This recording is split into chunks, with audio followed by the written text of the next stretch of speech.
On a quiet Saturday in London, they came for an old woman, 83 years old. Her crime, a placard that read, "I oppose genocide, I support Palestine Action." They led her away in handcuffs. She smiled, calm, dignified, unafraid. Her name, Reverend Sue Parfitt. She wasn't alone. Over 20 others were arrested that day, many elderly, many women, all peaceful, all guilty of nothing except opposing a genocide. So what brought this on? A decision signed by Home Secretary Yvette Cooper to brand Palestine Action a group that's never hurt a soul, a terrorist organization. Their weapons, paint, chains, banners. Their mission, to stop British-made bombs from reaching Israeli hands, to disrupt genocide not committed. And the day Parliament voted to criminalize them, it was the anniversary of women in Britain winning the right to vote. The irony is obscene. Most women MPs posted tributes to the suffragettes, then turned around and voted to criminalize their spirit. But do they remember who the suffragettes were? The Women's Social and Political Union, led by Emmeline Pankhurst, planted bombs, burned down buildings, smashed windows, disrupted Parliament, chained themselves to railings, vandalized golf courses and churches, starved themselves in prison, and declared, "We are here not because we are lawbreakers, but in our efforts to become lawmakers." By comparison, Palestine Action is restraint incarnate.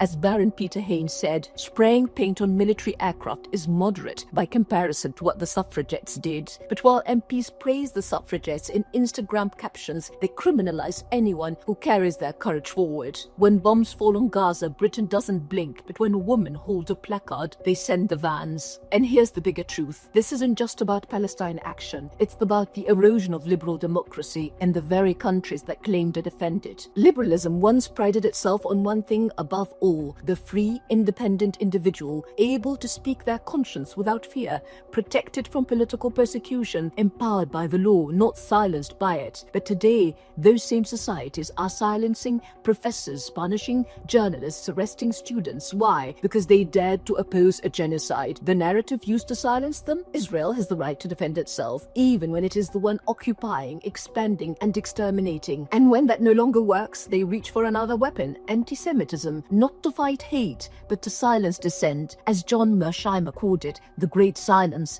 a systematic effort to shut down criticism, to make Israel a sacred taboo. The German philosopher Jürgen Habermas defined democracy as a communicative society, not ruled by guns or decrees, but by open conversation. A society where nothing, not even the sacred, is off limits. But in today's West, you can mock religions, insult prophets, ridicule politicians, desecrate churches, but speak out against Israel and the conversation stops. You are labeled, demonized, punished. Look at the campaign against Bob Dylan for chanting death to the IDF. Look at the BBC twisting, distorting, burying stories, not to inform the public, but to manufacture consent for massacre. And still, the people speak because something is breaking and something is rising. At Glastonbury, when Bob Dylan led that chant, tens of thousands roared it back, live on national TV. The crowd stood with Palestine. The politicians scrambled. Lisa Nandy called for sackings. Keir Starmer condemned it. Even the White House weighed in, but not one of them condemned what provoked the chant: the bombed hospitals, the burning children, the starving cities, the genocide. And just 2 days later, the UK High Court ruled it lawful to keep supplying parts for Israel's F-35 fighter jets.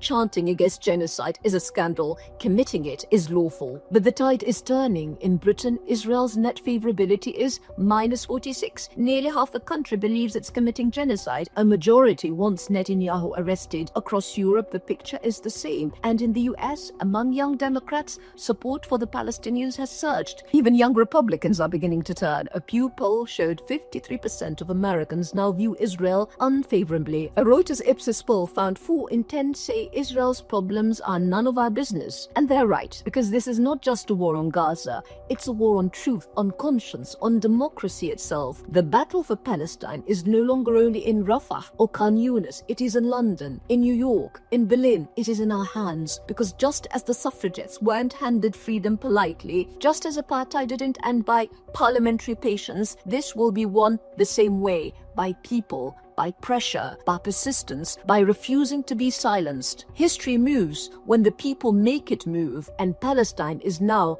at the center of that storm. So remember the names: James D., the Welsh nurse who went to Rafah and came back heartbroken but undeterred, marching, protesting; Reverend Sue Parfitt, who smiled as they took her away; Baroness Jenny Jones, who stood when others stayed seated. When Palestine is free, and it will be, we'll remember those who stood for justice, and we'll remember who stood in its way.